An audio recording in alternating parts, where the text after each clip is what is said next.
Let's move to landscape lighting, shall we?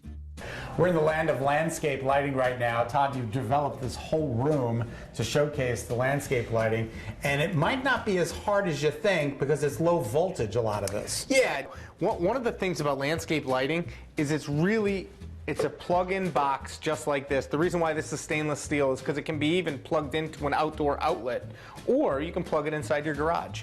But you start off with the transformer being plugged in, you run your low voltage cable off the transformer directly to your pathway lights, your up lights, or whatever you're doing in the yard.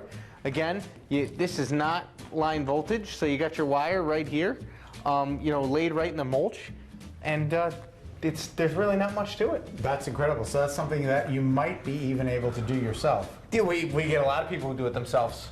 The big things in landscape lighting that make a difference. One, you got your color temperature, right? So again, whether you're going to go warm or more cool, depending on the stones and the different accents, is really going to depend on which way you go.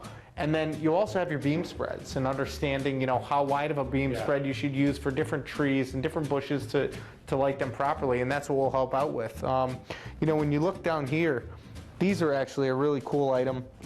These are swivel wall lights or step lights. We use them from a ton of different applications. They come from 3-inch, 6-inch, 12-inch, in all different lengths, and they also come in all different finishes.